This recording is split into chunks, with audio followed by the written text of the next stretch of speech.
Nama Claudia Wina, kelas A2 pagi, NIM 19104168766, mata kuliah Perilaku Organisasi, dosen Bapak Adi Mursalin, SEMM. Ringkasan bab 5, Motivasi Kerja. 5.1 Pendahuluan.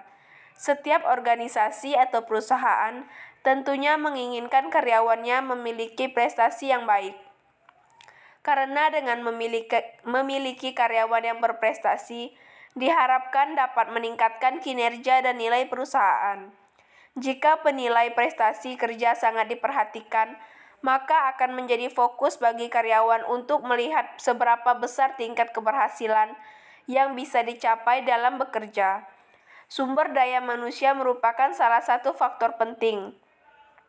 Oleh karena itu, diperlukan strategi-strategi yang lebih baik dalam upaya membina manusia sebagai tenaga kerja.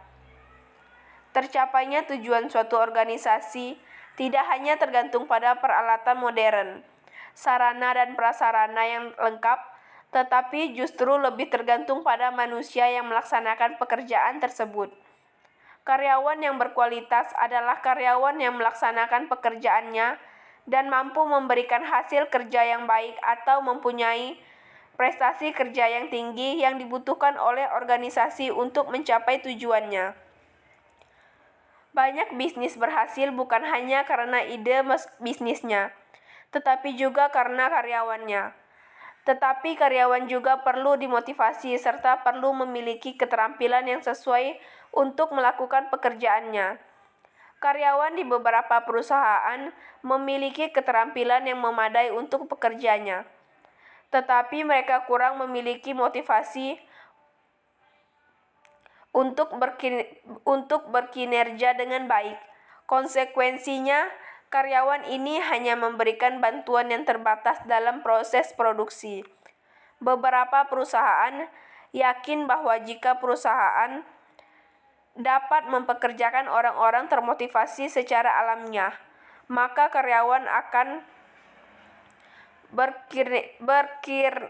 berkinerja dengan baik di tempat kerja.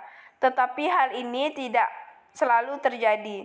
Meskipun sebagian orang secara alamiah melakukan usaha yang lebih besar untuk berkinerja baik, mereka masih membutuhkan lingkungan kerja yang memotivasi mereka. 5.2 Pengertian motivasi.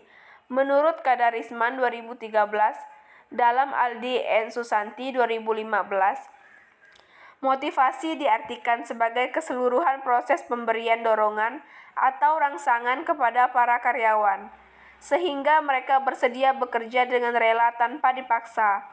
Organisasi akan berhasil melaksanakan program-programnya bila orang-orang yang bekerja dalam organisasi dapat melaksanakan tugasnya dengan baik sesuai dengan bidang dan tanggung jawab masing-masing. Dalam melaksanakan tugas tersebut, para pegawai perlu diberikan arahan dan dorongan, sehingga potensi yang ada dalam dirinya dapat diubah menjadi prestasi yang menguntungkan organisasi.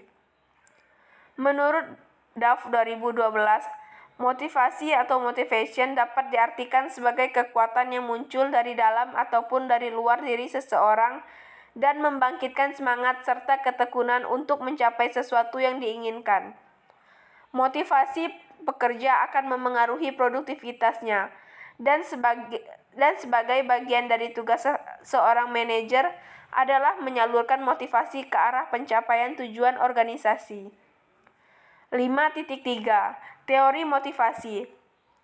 Motivasi dapat menyebabkan seseorang bertindak dengan perilaku yang baik dalam sebuah organisasi.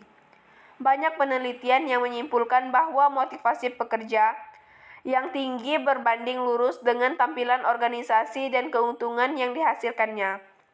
Beberapa pendapat tentang motivasi menekankan pada pembahasan tentang kebutuhan-kebutuhan manusia dan bagaimana kebutuhan-kebutuhan tersebut dapat dipenuhi di tempat kerja. 1. Hierarki kebutuhan. Ada banyak teori yang membahas tentang hierarki kebutuhan, tetapi yang mungkin paling terkenal adalah teori yang dikembangkan oleh Abraham Maslow. Teori hierarki kebutuhan dari Maslow mengemukakan bahwa seseorang dimotivasi oleh beberapa tingkatan kebutuhan yang tersusun berdasarkan kepentingannya. 2. Teori ERG Clayton Alderfer mengemukakan sebuah modifikasi atau teori Maslow dalam rangka menyederhanakannya dan menanggapi kritik atas kurangnya pembuktian empiris pada teori ini.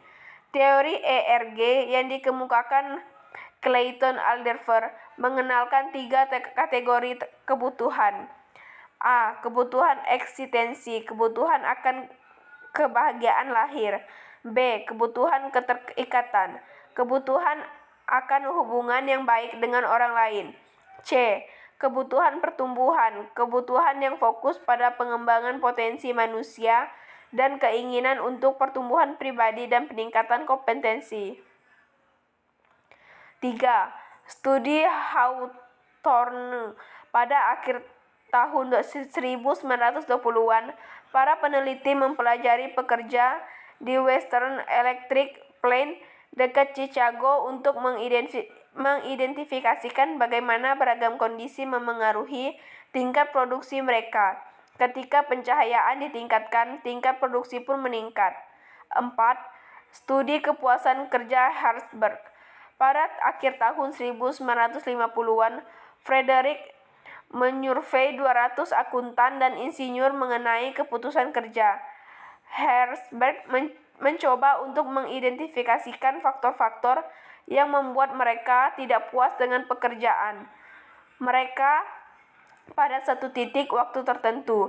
Ia juga mencoba untuk mengidentifikasikan faktor-faktor yang membuat mereka puas dengan pekerjaannya. 5. Teori X dan teori Y, McGregor. Teori ini mencerminkan persepsi yang mungkin dimiliki oleh supervisor terhadap pekerja. Teori Z. Pada tahun 1980-an, teori baru mengenai kepuasan kerja dikembangkan. Teori ini disebut dengan teori Z. Sebagian didasarkan pada gaya Jepang yang memperoleh semua karyawan untuk berpartisipasi dalam pengambilan keputusan. Partisipasi dapat meningkatkan kepuasan kerja karena hal tersebut memberikan tanggung jawab kepada karyawan. 5.4. Rancangan pekerjaan untuk motivasi. Sebuah pekerjaan dalam suatu organisasi adalah sebuah unit kerja di mana seorang pekerja dituntut bertanggung jawab atas pelaksanaannya. Manajer harus tahu aspek ada dari suatu pekerjaan yang dapat memberi motivasi, sebagaimana dia harus tahu bagaimana untuk mengganti kerugian atas tugas rutin yang hanya memberi sedikit kepuasan. Rancangan pekerjaan atau job design adalah aplikasi dari teori motivasi pada struktur kerja untuk meningkatkan produktivitas dan kepuasan. Pendekatan-pendekatan rancangan kerja umumnya dibagi menjadi penyederhanaan kerja, rotasi kerja, perluasan kerja, dan pengayaan kerja. 1. Penyederhanaan kerja. Penyederhanaan kerja mengejar efisiensi tugas dengan mengurangi jumlah tugas yang harus dilakukan seorang pegawai. 2. Perputaran kerja. Perputaran kerja secara sistematis memindahkan pegawai dari satu pekerjaan ke pekerjaan lain, yang karenanya meningkatkan jumlah tugas-tugas yang berbeda yang dikerjakan seorang pegawai tanpa meningkatkan kompleksitas pekerja orang lain. 3. Pemekaran pekerjaan. Pemekaran pekerjaan menggabungkan beberapa tugas menjadi satu tugas yang baru dan lebih besar. 4. Pengayaan pekerjaan. Pengayaan pekerjaan menggabungkan motivator tingkat tinggi ke dalam pekerjaannya, diantaranya tanggung jawab, pengakuan, dan kesempatan untuk tumbuh, belajar, dan melakukan pencapaian. 5.5. Meningkatkan kepuasan dan motivasi kerja. Banyak teori motivasi mengatakan bahwa perusahaan dapat memotivasi karyawan untuk berkinerja secara baik dengan memastikan kepuasan kerja.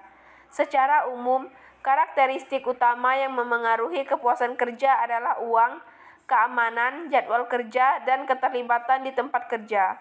Semakin perusahaan dapat menawarkan program pengayaan pekerjaan ini kepada karyawan, semakin perusahaan dapat memotivasi karyawan. 1. Program kompensasi yang memadai. Perusahaan dapat berusaha memuaskan karyawan dengan menawarkan kompensasi yang memadai untuk pekerjaan yang terkait. 2. Keamanan kerja. Karyawan yang memiliki keamanan kerja dapat menjadi lebih termotivasi untuk berkinerja dengan baik. 3. Jadwal kerja yang fleksibel. Metode lain untuk meningkatkan kepuasan kerja adalah dengan menerapkan program yang memungkinkan jadwal kerja yang lebih fleksibel. 4. Program keterlibatan karyawan.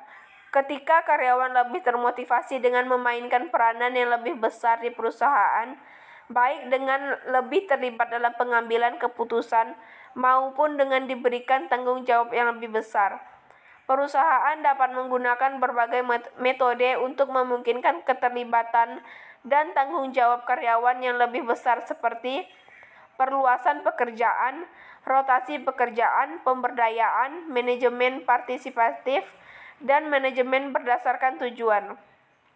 Sekian hasil ringkasan dari saya. Terima kasih.